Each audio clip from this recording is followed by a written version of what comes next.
Hello, everyone. Welcome to the third session of Voting Gospel Values, Let's Talk.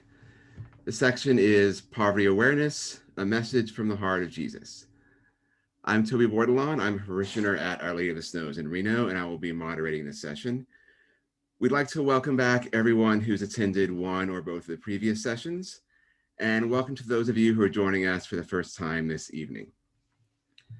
If at any point you have any questions for any of the speakers or any of the issues we're discussing tonight, you can use the Q&A feature at the bottom of your screen. You can just type your question into the Q&A box.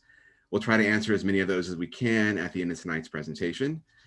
And if at any point during the presentation you experience technical difficulties, send a message to us via the chat function and we'll deal with that. Only use the chat function for technical difficulties. For questions you want to ask the presenters or on the presentation, please use the Q&A feature.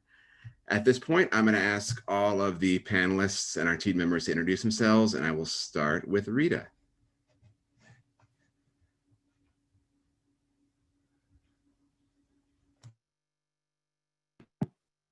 Hello, everybody. I am Rita Sloan. I am the coordinator for the Life, Peace, and Justice Commission, and I am very happy to be with you tonight with this important topic, poverty awareness. This is both a life and a justice issue. Daphne.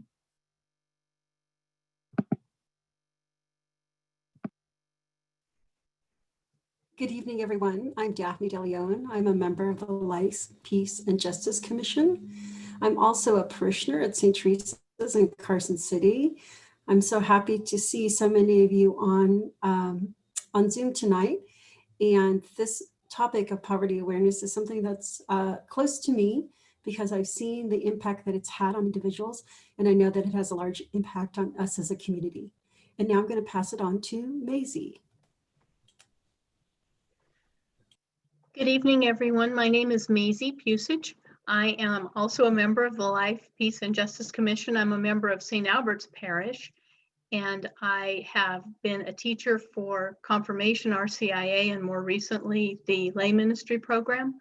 And my experience with poverty in our community comes from 3 decades as working as a public defender here. Father? And good evening, everyone. Wonderful to be with you again. I am the rector at St. Thomas Aquinas Cathedral, and I chair the Life, Peace, and Justice Commission. And this topic of poverty is at the core of our Catholic social teaching development, really. And so it's really wonderful to be able to be with you and to listen and to present on this important topic for us all. Toby. All right, thank you, Father. So when you just joined in, you should have seen a survey that asked you where you were from. Let's take a quick look at those results. It looks like most of us are from Reno, which is not unexpected, followed by Carson City and then Sparks. We've got a pretty nice variety from around the diocese, so that's good. So let's get started here. The Life, Peace, and Justice Commission of the Diocese of Reno decided to put together this series of presentations to bring to light a few of the many issues our country faces as we approach a national election in about a month from now. The U.S. Bishop's document, Forming Consciousness for Faithful Citizenship, reminds us of our responsibility as citizens to take these issues seriously when we're choosing our leaders. Our catechism states that everyone living in this country is called to participate in public life and contribute to the common good. Our goal with these programs is to inform Catholic voters about the depths of structural issues, structural injustice in our country, and to encourage people to vote for qualified candidates who will work to promote gospel values. There are many issues to consider in making our voting choice, and we're in no way trying to highlight, or we're not even able to highlight all of them, and we're not trying to tell people that the issues we're discussing are the only ones or even the primary ones in determining how you should vote. However, these are issues that are in the news a lot these days, and we thought this was a good opportunity to highlight church teaching in these crucial areas of public life.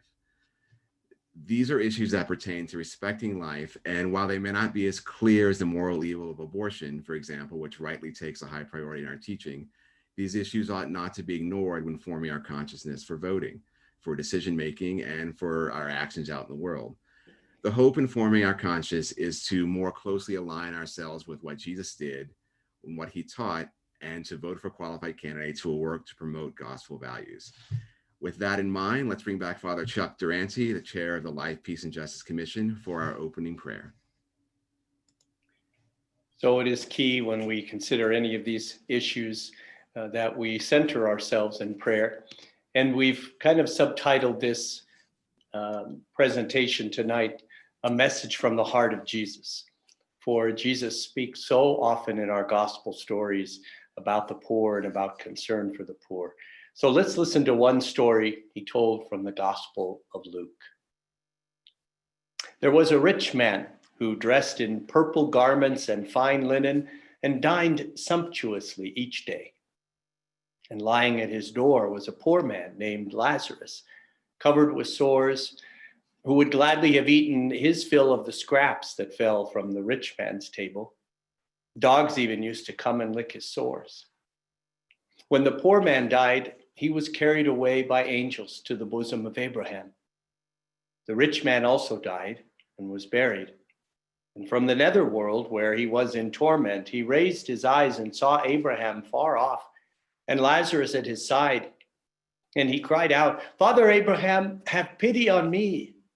Send Lazarus to dip the tip of his finger in water and cool my tongue, for I am suffering torment in these flames."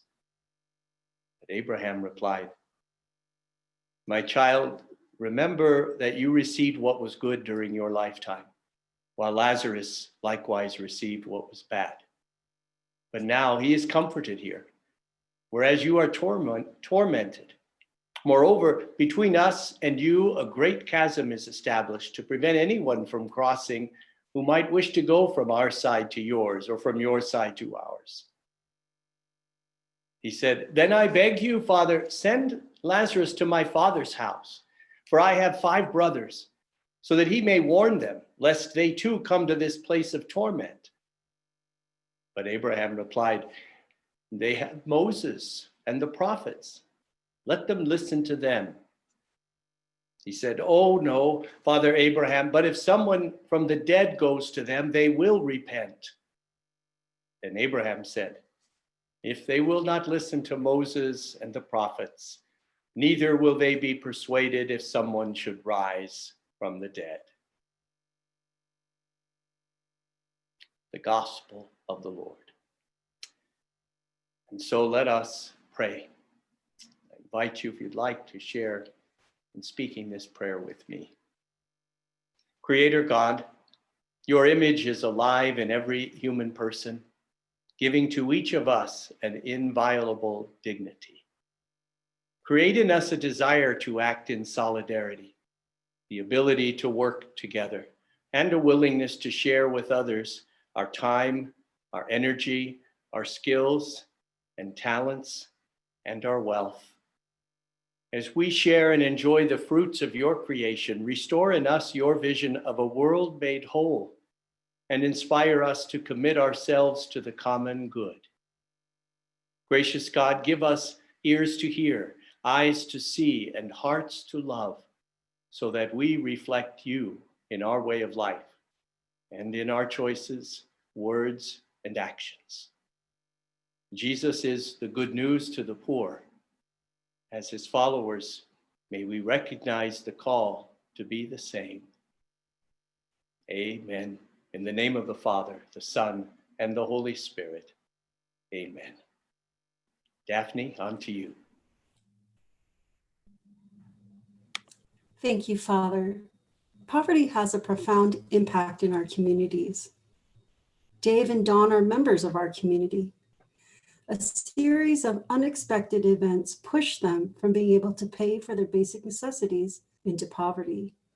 Dave was a policeman, and Dawn was trained as a combat medic and worked for NASA. Please turn up the volume on your computer to ensure that you can hear their story.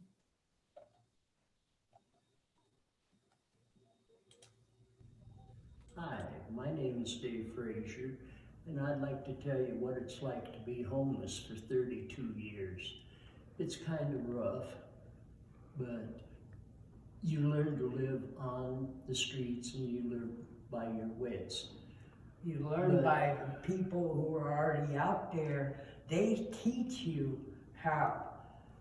And my story is my daughter called me up and says, Dad, I found a fantastic place in Fallon and you can sit there, it's $500 a month with all utilities paid, but they specialize in handicap and senior citizens.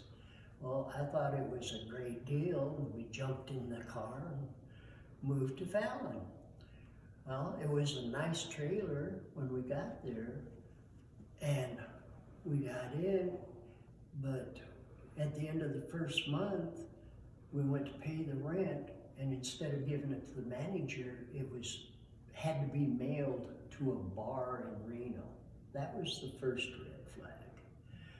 The second red flag coming up is for the trash supposedly to be paid. The owner was going through and everybody that was either kicked out or left out of their trailers, he just went in, grabbed everything, took it to a big field and set it on fire. Well, when we started seeing the rats come out of the fire, you know, that scared us. Yeah. But the worst of it is 4 months later, the power company came on out and turned off the trailer to the last 8 remaining families. We went out to ask them, why is the power turned off? Because it's supposed to be paid through our rent. They said that the power had not been paid for 4 months. If the 8 of us could come up with $2,400 that night, they could at least turn the power back on and then work on the back wages, which we did not have it. So that night we slept in the dark. Went down to social services, asked them what they could do. They gave me a tent to live in for 2 weeks, and all of a sudden, you know, we started hearing the city and county went out to the trailer park and started checking it. Well, the guy had not put us on city water. We were on a well, and when the city and county checked it, it was 300 parts per million above lethal stage. At that time, the city and county came in and condemned all the trailers. We couldn't even get back in to get our clothes or anything.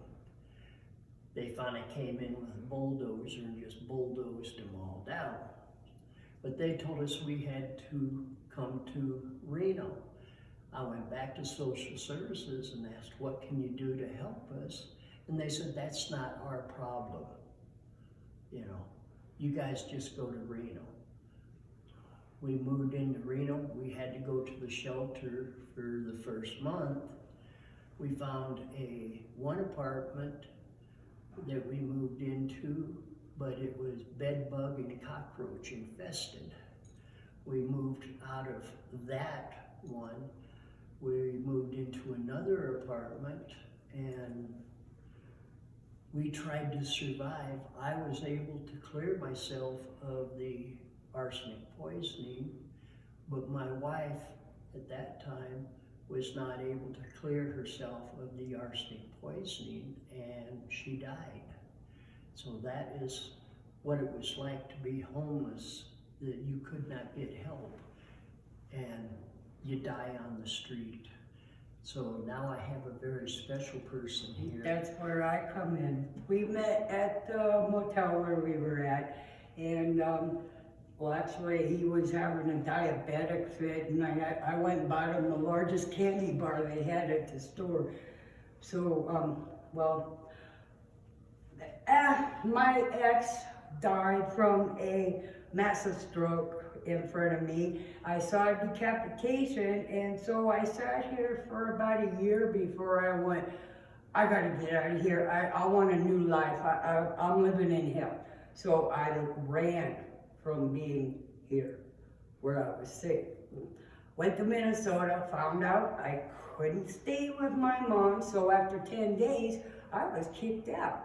Now, seriously, I was homeless before, but being a woman and being single, there's no compare. So what I want to tell you is, yes, we have a choice as to who we are and where we are going, you know? Thing is that people, that they're all fighting each other, you know, because they think that, oh, well, I've never been homeless. Well, let me tell you something. You're only one paycheck away from being homeless. So what we decided was that through our stories, if we can just make one person smile, help them with what they're going through. Maybe they see what we went through is what they're going through right now. You know, there's always an answer. Just have to.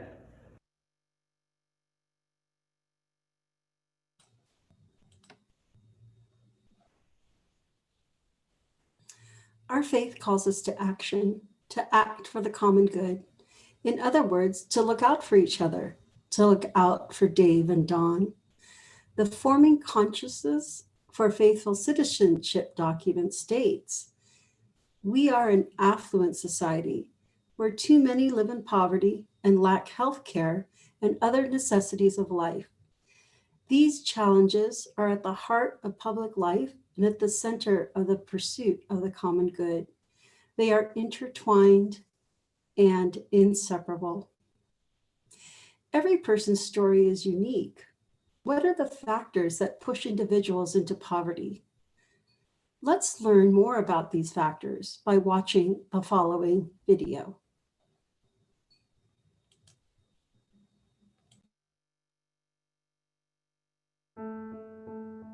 Poverty is a web, a complex, interconnected web that is easy to fall into but hard to escape. In the United States, tens of millions of people are caught in poverty's web. Wage earners who have lost their jobs, seniors who cannot afford their medicine, people with disabilities, children with limited opportunities, even our neighbors. They live in Poverty USA. Today, a job earning the minimum wage or just above it is not enough to cover the basic needs of any family. So even though you're working hard, expenses keep piling up. An unforeseeable medical bill, no childcare during school breaks, a job without paid time off, a car in desperate need of repair, and trying to manage finances, responsibilities, and time. Take housing, for example. Across the United States, millions of families spend over half their income on housing costs. As rent has increased faster than wages, families are left with few resources for other necessities: food, utilities, transportation, and healthcare. They live paycheck to paycheck, unable to build up savings and fearful of eviction and homelessness. In both rural and urban communities, affordable housing is becoming less and less available. To make matters worse, cheaper housing options are often located farther from public transportation and employment opportunities, in segregated, under-resourced neighborhoods, and in areas where schools underperform. These factors create the complex web of poverty that entraps so many. Families can't break free until we address poverty's root causes, until affordable housing is available to all, till low-wage jobs without benefits are a thing of the past, until schools are amply resourced no matter the zip code, until people get second chances, until we create communities where individuals and families thrive. By encountering and accompanying those living in poverty, we can learn the issues and act together. Through advocacy for more affordable housing, access to health care, and a fair criminal justice system. Through economic development that provides jobs with livable wages. Through community development that promotes safer neighborhoods, reliable public transportation, and access to nutritious food. By amplifying the voices of our sisters and brothers, we can work together to unravel the web of poverty. Start today by visiting povertyusa.org.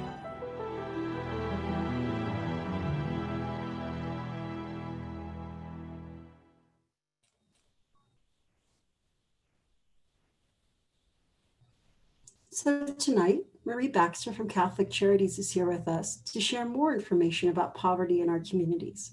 Marie? Good evening. It's really a pleasure to be with all of you tonight. Thank you for joining us. I am Marie Baxter. I am the CEO of Catholic Charities.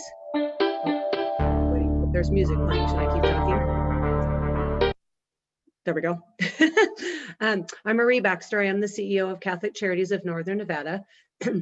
And a parishioner at Our Lady of the Snows. So I want to talk a little bit about poverty, and particular looking at it, from a federal level or across the United States to Nevada, and then of course what's happening in some of our local communities. And so just by way of definition, what is poverty? We talk about poverty, and there's lots of different ways to define this. But currently there are about 38 million people living in poverty in the United States. And that equates to roughly a family of 4 living on $25,000 a year. And so 1 in 6 children are living in poverty, and about 10% of seniors live in poverty. And some of those numbers are a little deceiving, because that really means that they are living in poverty and they're already receiving a lot of different supplements. So if they are in a struggle with those particular benefits, then they would even be in deeper poverty, or more seniors in particular would be, experiencing some pretty frightening times for them. So, and then 5.3% of people that live in our country are in what's called deep poverty. So those are people who are living at 50% below the poverty threshold. So, that's a family of 4 living on about $12,000 a year. And, there's a lot of expenses that go along, with just maintaining your health and your safety. And I want to sort of, frame this in, it's really simple to talk about statistics, and to count people and look at numbers, but, it's by far more important that we think about them in terms of their stories and who they are and what their circumstances are. So as I talk numbers, I hope you know that this is just one way to help frame this, but really, particularly Catholic Charities in Northern Nevada, we really do, take a very humanistic and person-centered, a thoughtful approach to this. So next slide, please. So what's happening in our state? Right now in the Silver State, we have 1 in 10 Nevadans who are living in poverty. And so when you look by individual county, and I went ahead and, looked at the counties that are served by the Diocese of Reno in particular, the poverty rates range from 7% to 15% in our rural and frontier counties, typically have the higher percentages of individuals who are not only living in poverty, but living in that deep poverty. So, families that are living on $12,000 a year.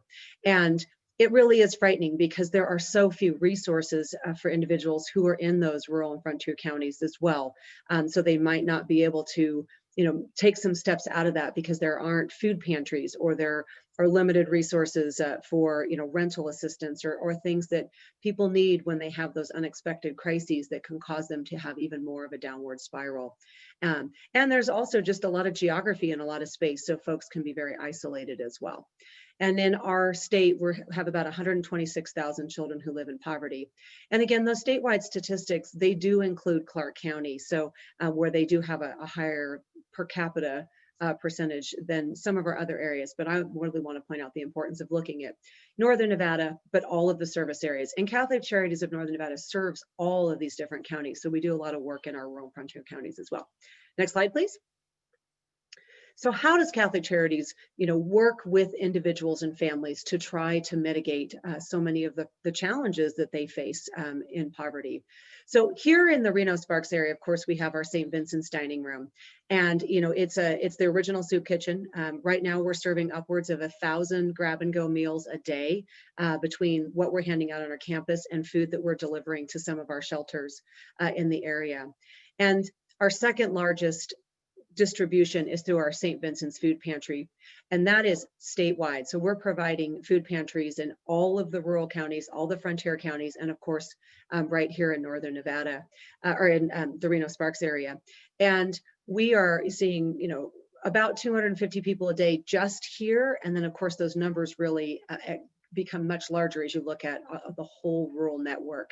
And that's a lifeline. A lot of times folks will come looking for food services when they really need a whole wraparound service. And that's where our St. Vincent's resource comes in. It's emergency services, it's case management. That's where we really get to know people's personal stories and see what we can do to help them find sustainable employment, or whatever that may be for them, rental assistance, additional resources, mental health, substance abuse support, whatever that needs to be for that particular individual and that family to help move them out of poverty. And then we have an immigration assistance program, which many people who are seeking a legal path to citizenship or are looking to become naturalized citizens, they have some challenges too that certainly can feed into the poverty cycle. And then we operate a 110-bed sober living community for individuals who, many of whom were homeless and had some real struggles with substance use, and now are sober and living in our community as they transition to being independent. So right now we're serving about 50,000 individuals each month through our services at Catholic Charities. Next slide, please. So just poverty is pervasive, and we know that, but we've certainly seen some trends at Catholic Charities since March. The COVID-19 stay-at-home directive from our governor really had an impact on our vulnerable population. And so I reached out to all my program directors and said, tell me what you're seeing so that we could have a little bit more, again, of those stories. What we're really seeing is a lot of seniors who are needing home delivered pantry boxes and a lot more remote services. We've had a significant increase in our food pantry. More individuals are home during the day, so they have increased grocery expenses. Their children are home, they have different nutritional needs. And just the rising cost of groceries across the board for all of us has really helped or hurt a lot of families that weren't experiencing poverty before necessarily. Childcare challenges, especially for hybrid and distance learning families. An increase in underemployment and families coming in for our grab and go hot meals, where there's just a whole flow of folks that normally were able to handle their need for food that are coming in different ways. This has been the single largest impact, is 2-income families that have been reduced to 1-income families. So these were people who were totally making it 2 jobs. They could afford their housing, they could afford their childcare. And due to a lot of the COVID restrictions, one or both individuals have lost their employment, and so therefore, or one person now has to stay home because they have childcare. And so we're really seeing a lot of people that never ever thought they were one paycheck away from being on that slippery slope, and they're coming to Catholic Charities for a lot of them for rental assistance and the like.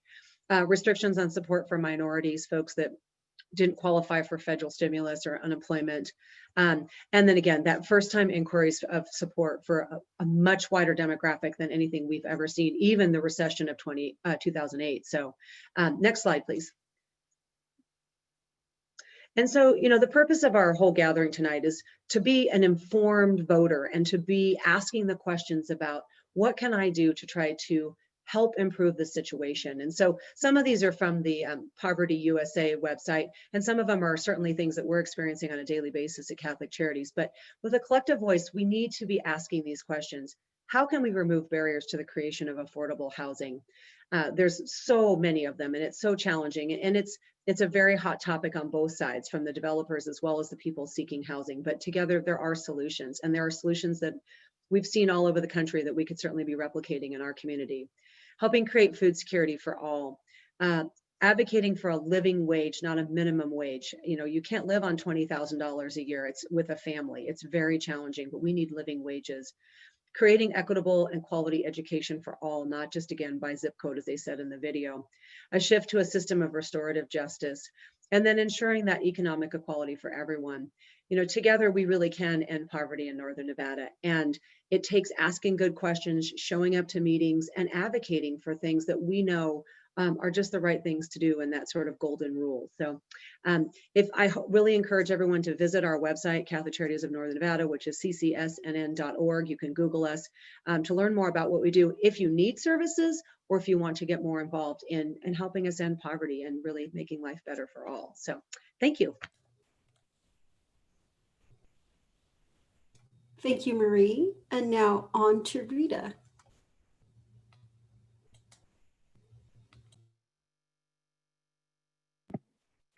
Before we move on, this is a good place to do another quick poll. So we're going to put up a poll about your own experience. Have you ever been homeless or unsure about your next meal?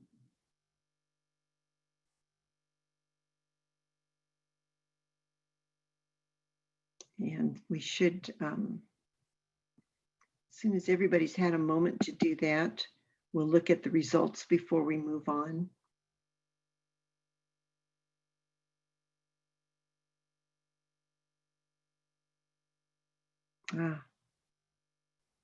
Sometimes there was a time when I would have thought it would be 100% no, and it's growing. The yeses are growing.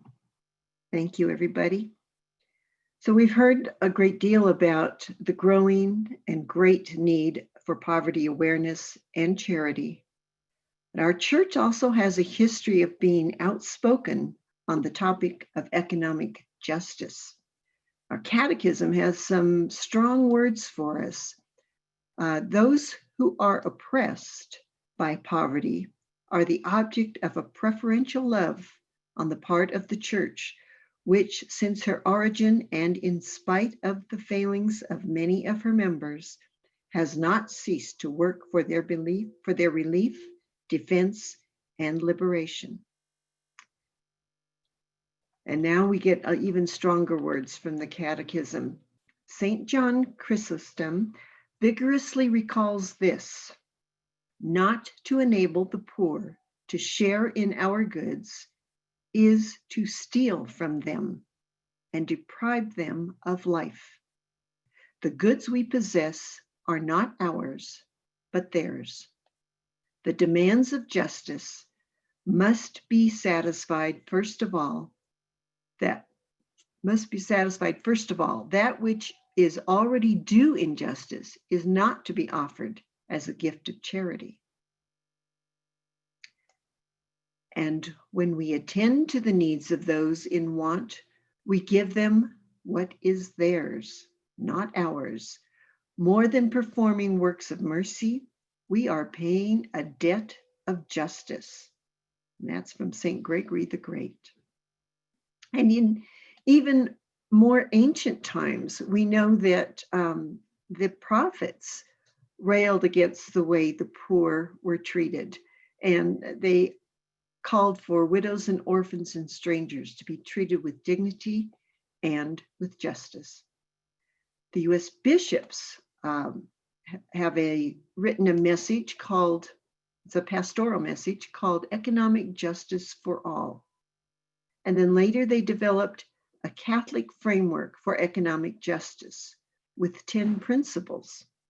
So we're watching the clock, but we're going to do our best to look at all of these 10 principles, because I don't know that people understand our church has strong teaching on the topic of economic justice. The first principle is the economy exists for the person, not the person for the economy. All economic life should be shaped by moral principles. Economic choices and institutions must be judged by how they protect or undermine the life and dignity of the human person, support the family, and serve the common good.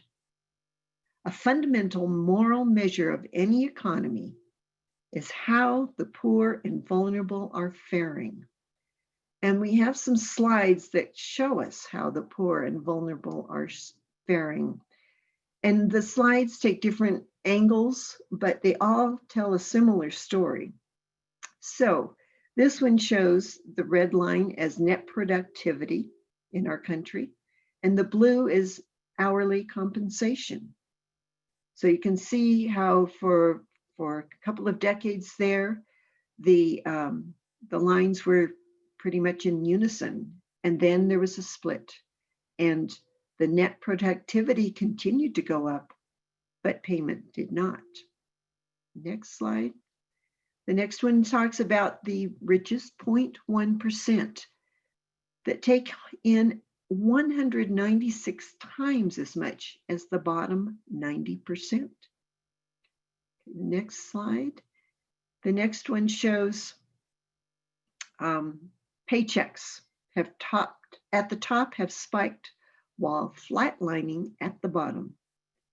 So different ways to show the same similar data. And the very top, even the top richest of the rich are way ahead of the top 1%. And then we have one other slide that shows some of this, the inequality, the way that people are not faring well. So this one also shows the top 1% has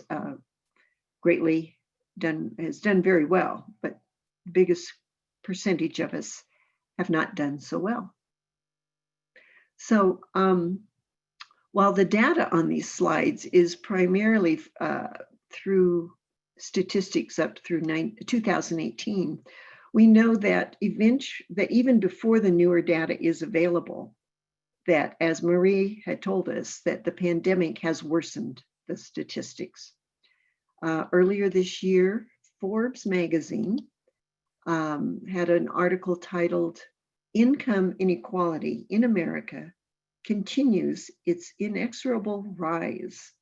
And a paragraph from that article says, "Income inequality is an increasing problem in the United States and has been for several decades now.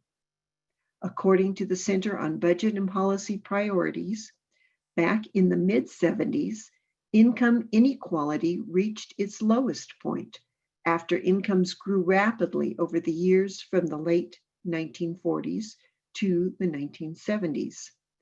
Also, incomes increased at about the same rate for different households all along the income ladder.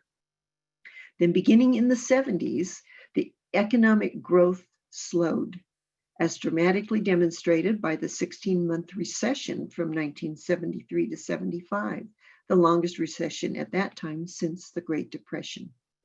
But ever since then, income inequality has been on an inexorable rise. Unfortunately, the trend is continuing and doing so at a steady pace, year over year. So let's go back to our slides and we'll look at number 4 of the principles. All people have a right to life and to secure the basic necessities of life: food, clothing, shelter, education, healthcare, safe environment, economic security. I think we have another slide on that topic. The minimum wage has not kept pace with inflation and people's lives.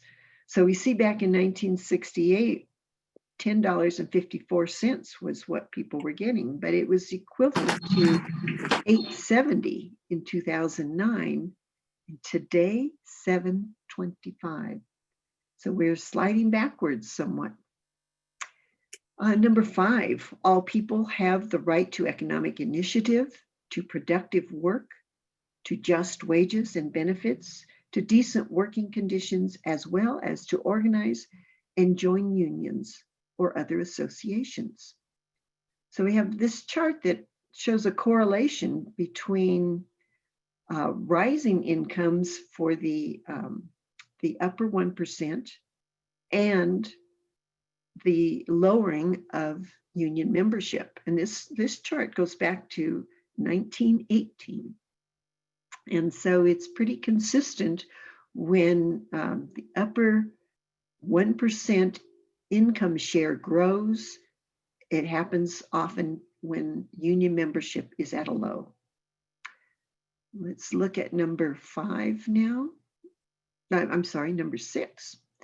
So number 6 says all people, to the extent they are able, have corresponding duty to work, responsibility to provide the needs of their families, and an obligation to contribute to the broader society.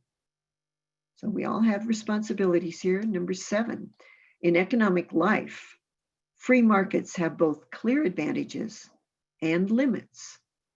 Government has essential responsibilities and limitations.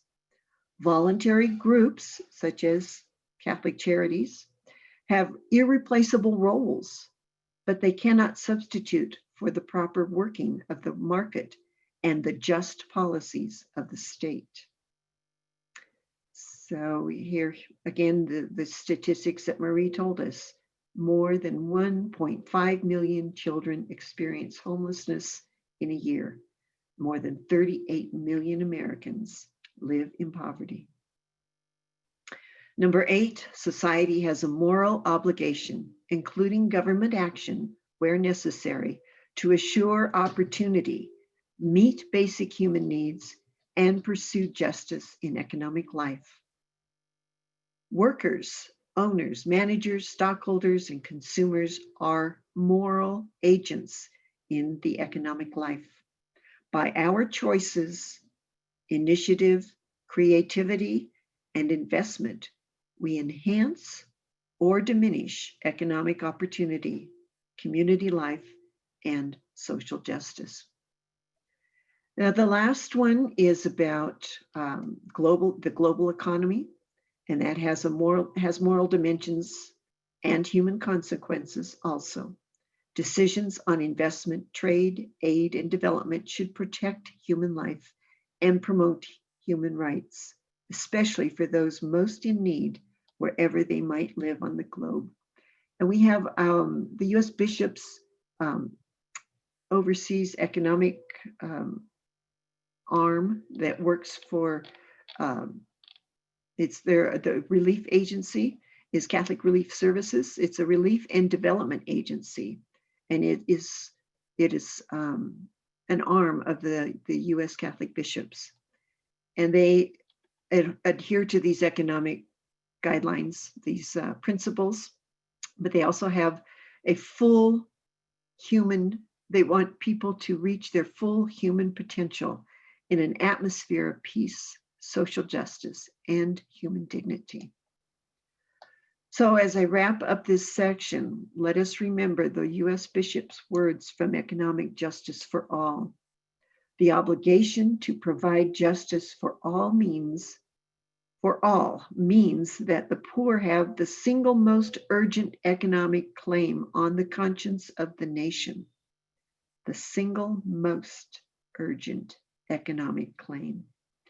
And as we get ready to vote, the Forming Consciences for Faithful Citizenship tells us economic decisions and institutions should be assessed according to whether they protect or undermine the dignity of the human person.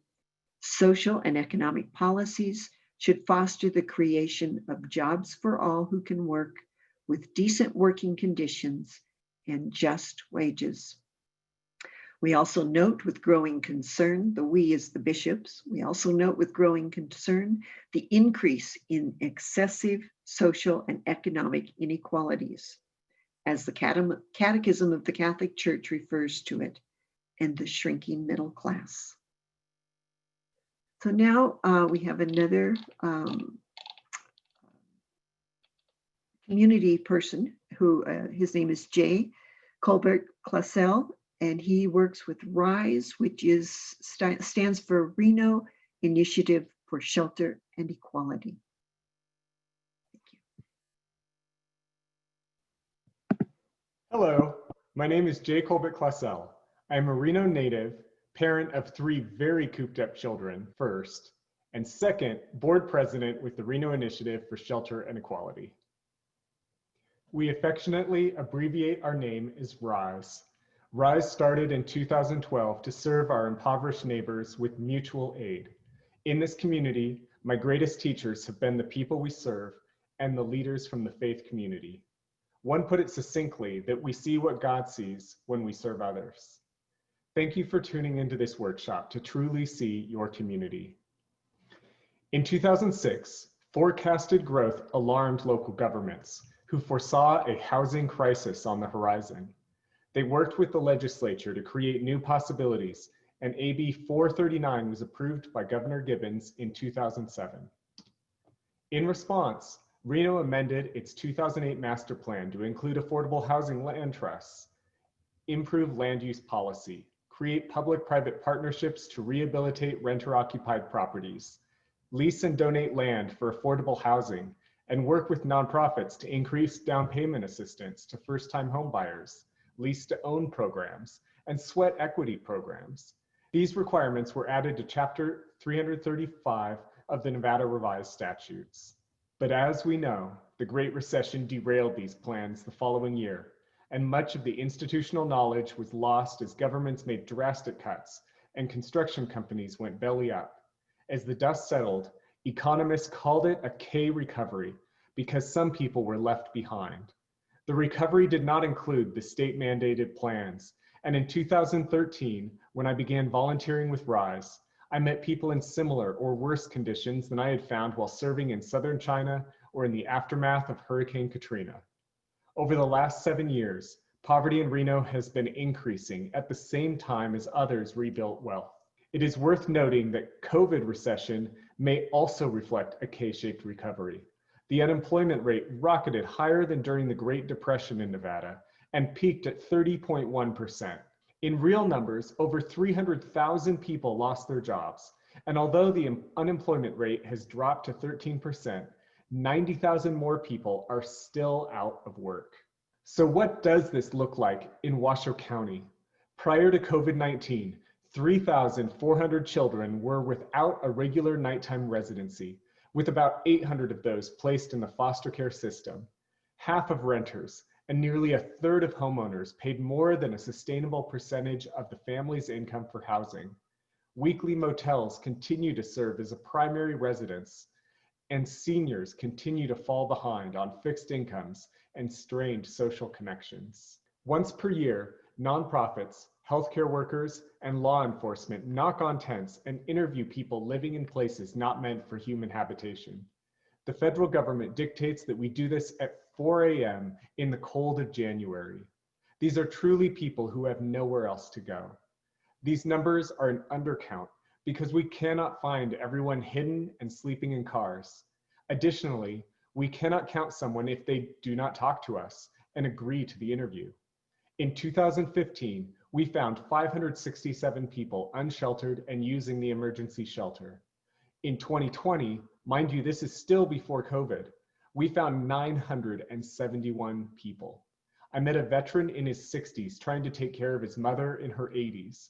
Among all of us, we found 38 unsheltered veterans. We use these moments to bring out emergency response teams, but how did we get here? How have so many people been left behind? Every person has a unique story and needs unique support to reconnect with the community.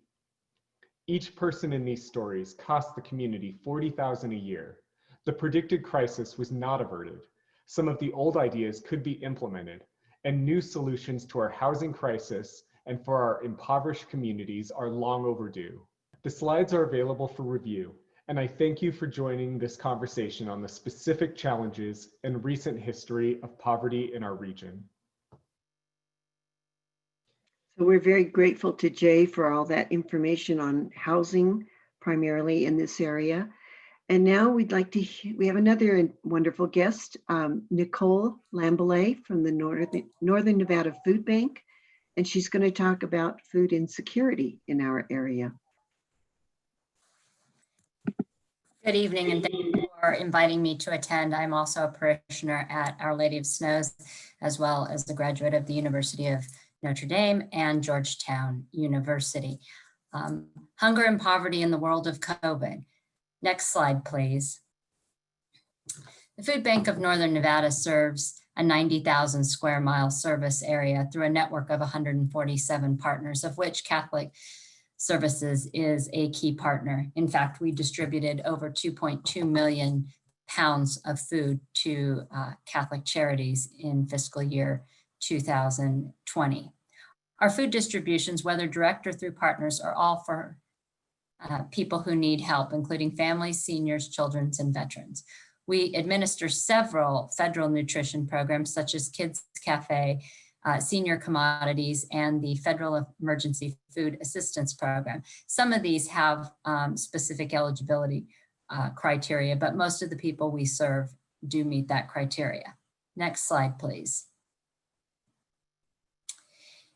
Last year in fiscal year 20, ending June 30th, we distributed 23.5 million pounds of food, with 7.45 million pounds of that being fresh produce. It is our goal to ensure that people have access to nutritious and healthy food, not just shelf-stable food items.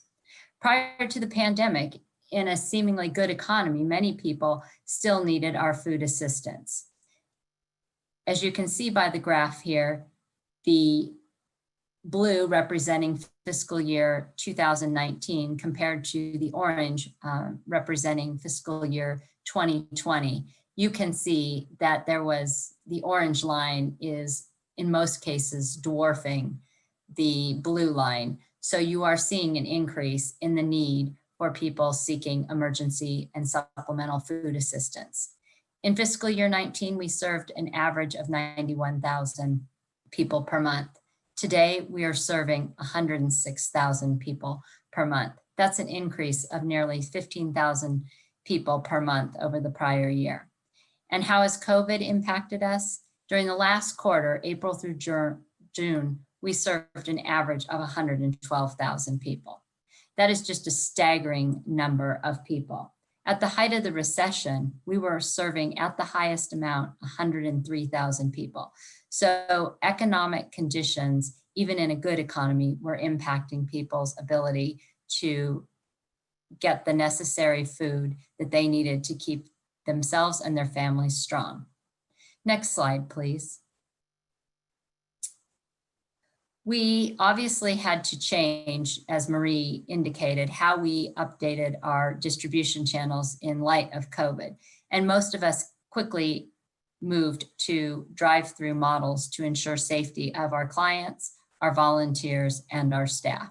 Next slide, please. Our mobile harvest is one of the direct service programs of which we are most proud. That is how we move fresh produce out into the communities we serve. Last year, we served about 7,100 people per month through mobile harvest. During COVID, it was used to move more food more quickly and more safe. In April 2020, mobile harvest served a record 28,000 people. So that was a 4 times the increase in the number of people served as shown in the graph. Next slide, please. Serving children. You might be shocked to learn that Nevada has a very high food insecurity rate among its children. And Feeding America, our national network, predicts that COVID will increase the rates of child food insecurity, moving Nevada to the #3 spot in the nation, with nearly 33% of children who will be food insecure as a result of the COVID pandemic. When our schools closed on March 17th, our Kids Cafe program was converted to a grab-and-go model in which we were able to work with our partner, the school district in Washoe County, to provide multi-day meals to these families. We served 634,000 meals this year. The year before, it was 292,000. So you can see that there's a real need among our children in this community to receive assistance with meals. Next slide, please. Nevada is also in the top 10 states for senior hunger.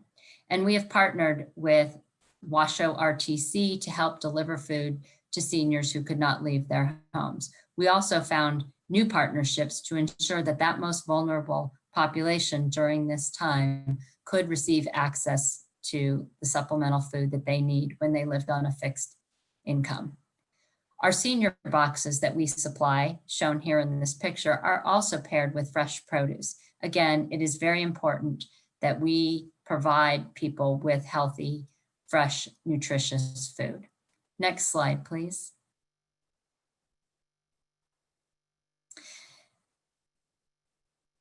One more, please. Unfortunately, the need is expected to continue, and we expect that it will remain high for a while. We learned from the recession that low-income families are the last to recover from an economic crisis. We don't know how gravely it will impact them when they're recovering from a pandemic.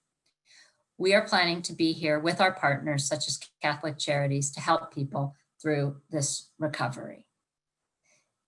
Thank you for allowing me to participate here this evening, and thank you for the support that this generous community and our partners have provided so that we can address the food insecurity needs of our community that we serve.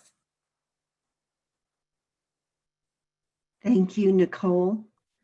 The numbers are truly staggering.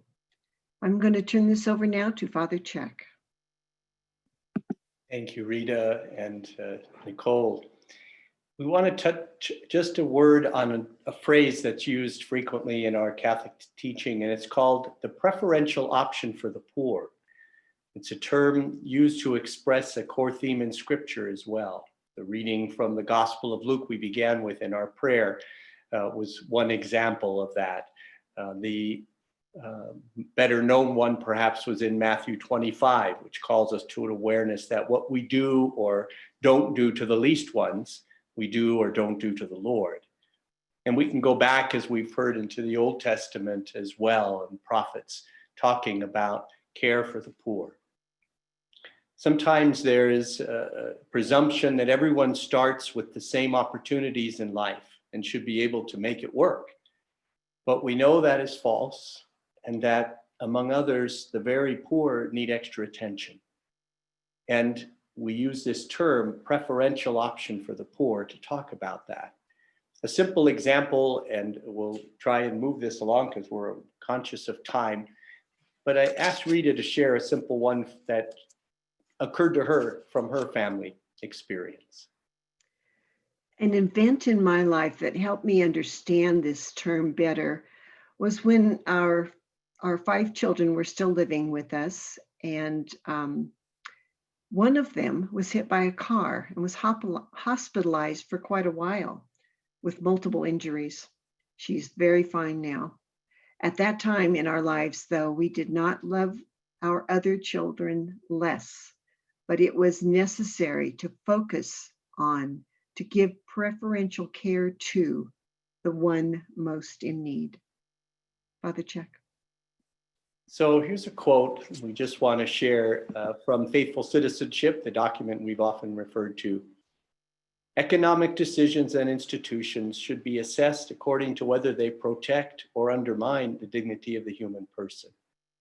Social and economic policies should foster the creation of jobs for all who can work, with decent working conditions and just wages. We also note with growing concern the increase in excessive social and economic inequalities, as the Catechism of the Catholic Church refers to it, and the shrinking middle class. We wanted to present that again because it's a crucial component as we look at this preferential option for the poor. And where the poor go sometimes in desperation, we turn to Maisie to share a little bit on homelessness and other desperate measures they take.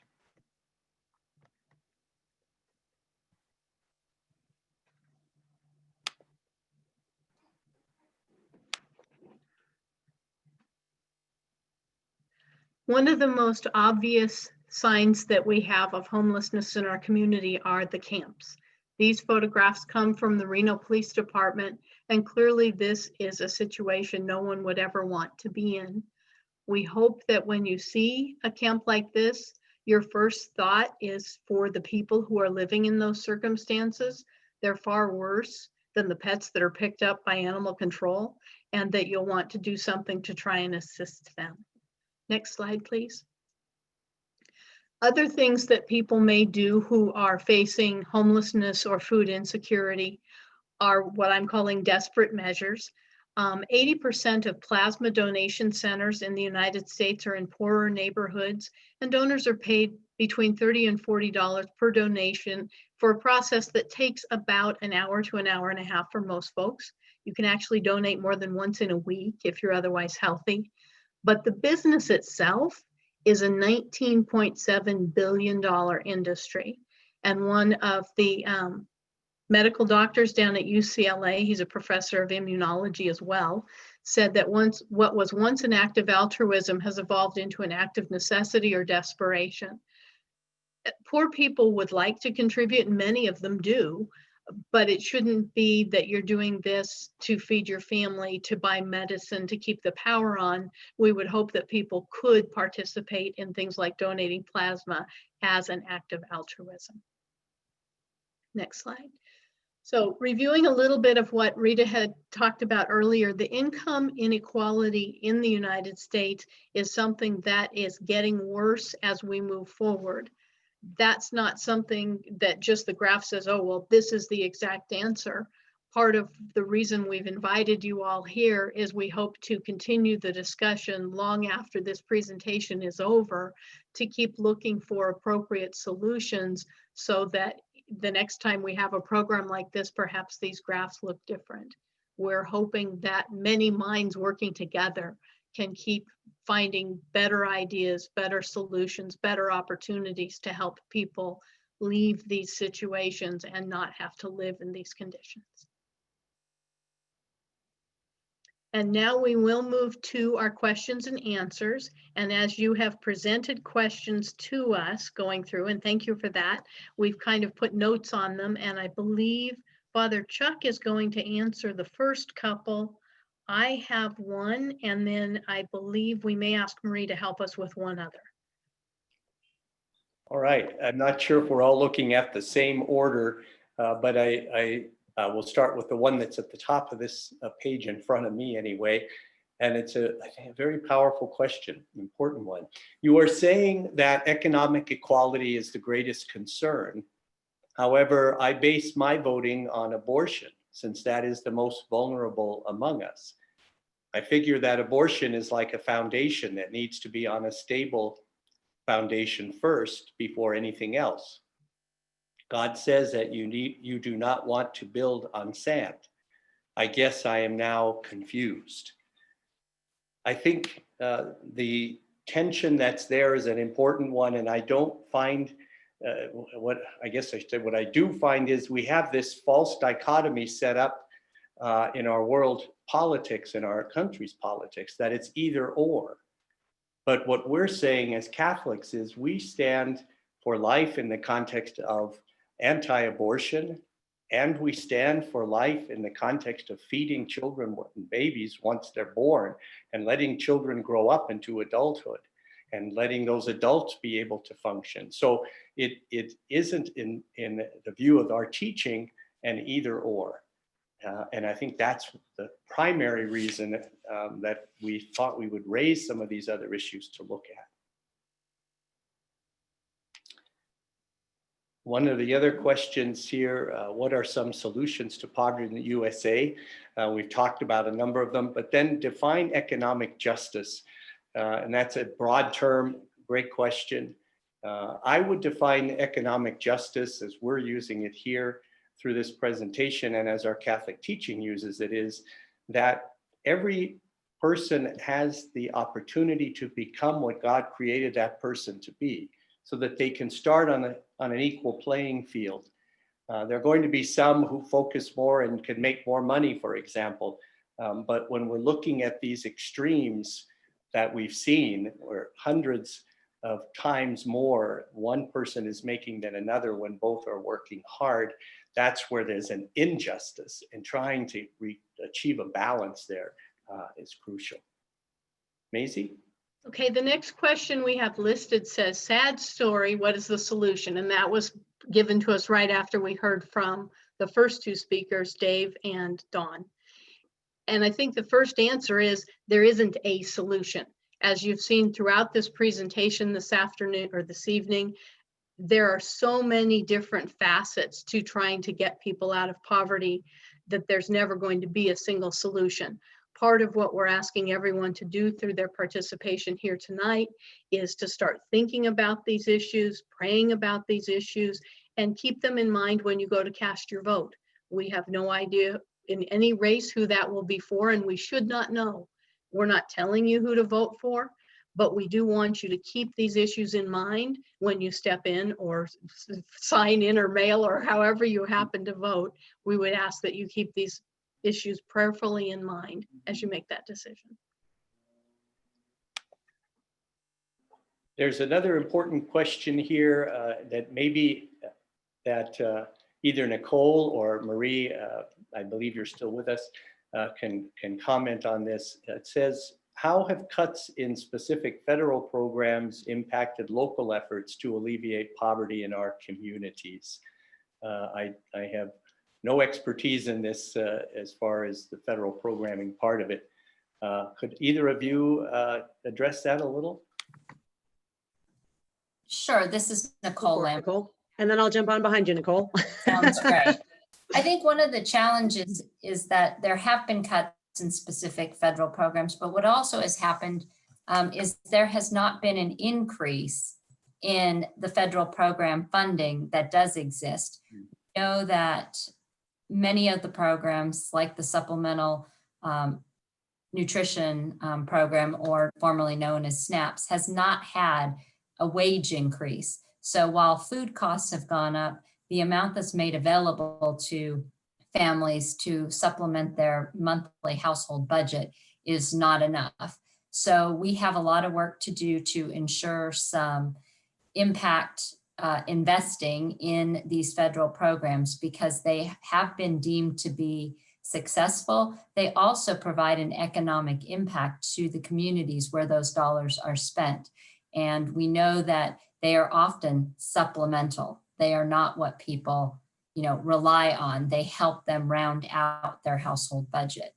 But it has been significant, and they have not received wage increases or cost of living adjustments to meet the needs of the economics.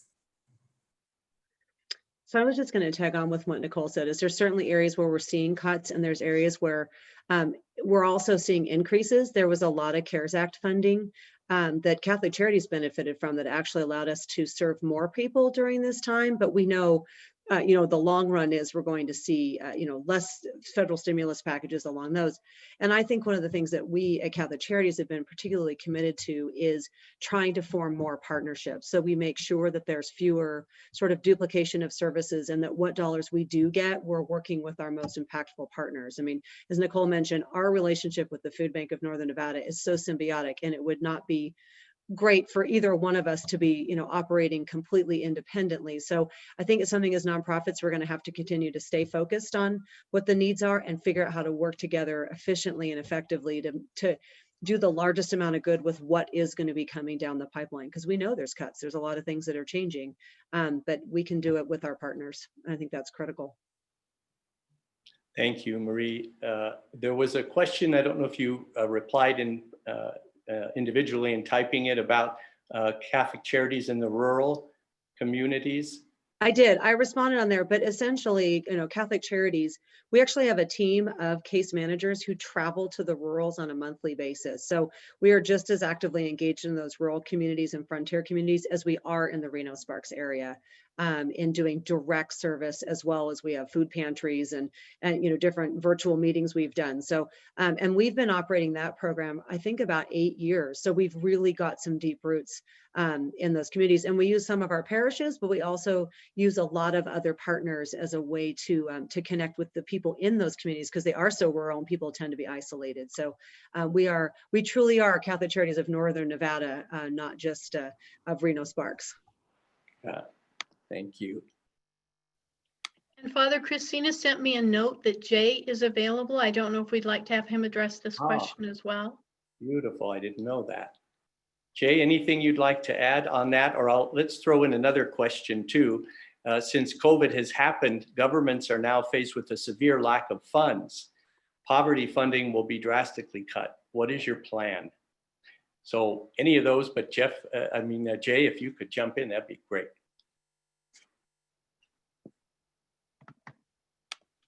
Hello. Sorry, I'm in my backyard, so it's a little bit dark here if I turn around here. Perfect. Yes. We're concerned. I mean, there are so many people out there right now. We have, I think, 17 families on our waiting list to come into the family shelter. And, without that affordable housing or all of those programs that aren't coming together, and without the zoning and all those processes that are supposed to be happening to provide some housing, it does not look good. And we're going into winter with already most of the services full. So we need to come together. Just to keep people safe. Every year we lose people to the weather here. I'm a winter person. I love it. And at the same time, it's just, there's this fear because people that I get to know and am out, doing meal service with or trying to help get to their appointments die every single year, or they lose toes, or they lose entire, their legs. And that's what we do every year. And I see this winter, if we're lucky, we are looking at a mellow winter.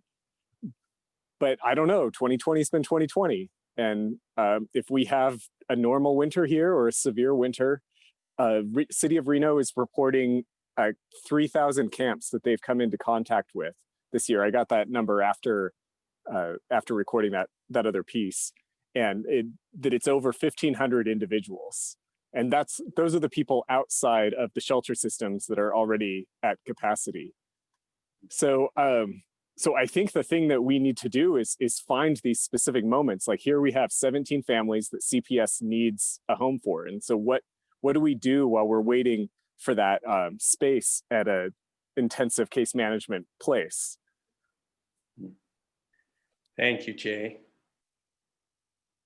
Anything additional that Marie or Nicole would add on that regarding the severe cuts now? You kind of addressed it currently. Anything that you're anticipating? Okay. And Father, we had one question that was actually placed in the chat. It says, can we do more to inform the general public as well as the Catholic community of how important the money I'm sorry, now that they moved me into the spotlight, I can't read the rest of the question. Here we go. The money we received were used. So they want to give more information to everyone and to Catholics in particular about how the money's being used. Yeah, I think, and Marie and Nicole and Jay, I'm sure you'd love to have it. The more we can share this news, the better. I know that we try to get some information out in our parishes, but I think it is under exposed, if you will. I think a lot of people wonder exactly what are we doing and how. So I would just say that's a good nod to all three to share that information more and more, and for all of us in our parishes to ask about that and say, can we get information into the hands of our parishioners about how funds are being used and how many people are being helped and what are the people that are not being helped. I think that would be a wonderful opportunity for us to share on that. There are two other ones that I just want to touch on because I seem to think that we can get into this polarized way of comparing issues and saying if you believe in one issue as important, you can't believe in another issue as important. So here are two things. You cannot compare abortion with capital punishment or economic security. Abortion is 100-point issue and poverty is 10. So that's what I mean. That's an opinion. And next week, we're going to be looking at how do we weigh things, not issues, how do we weigh our consciences when we're looking at things? So I think, again, in my view, it isn't an either or. If I'm a Catholic, I have to embrace both. And how crucial it is for us to make that voice. We have a strong voice as Catholics. And it seems we get stuck when it's only either or a view. The last opinion here, spiritual poverty is more important than economic poverty. Per Saint Mother Teresa, it says, as priests and bishops can actually do something about spiritual poverty, they are doing a poor job in this regard. Well, we're not here to talk about bishops' jobs on spiritual poverty or not. I think it's a good one that all of us need to look at in our lives about how we are dealing with the spiritual poverty, the lack of spirituality in our lives. Again, it's not a choice of one or the other. They're crucial. So we come to our time, and actually we're a couple of minutes over our time. But we want to turn this back to Toby to close us out. And I just want to say to all of those here, thank you very much, the participants as well as those presenting, and especially to Jay and to Marie and Nicole, and for the good work you're doing. Toby? All right, we want to thank everybody for attending the presentation this evening.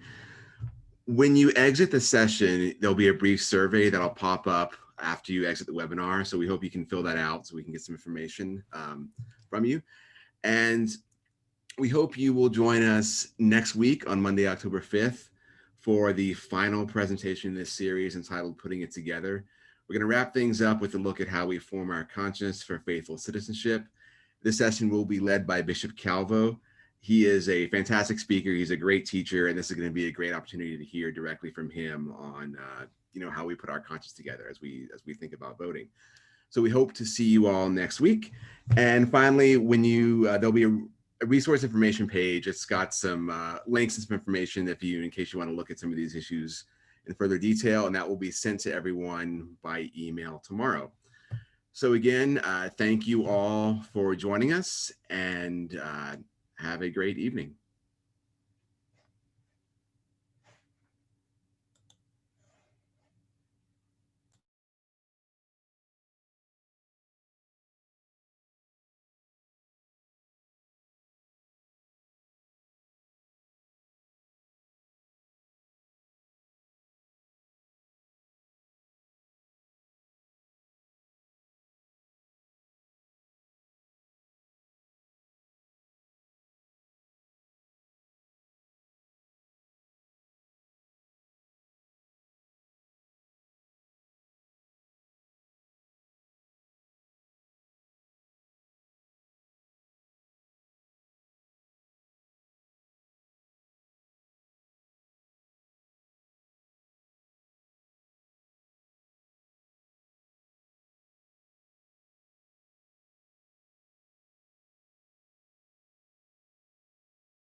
We are all clear. No more attendees. It's just us.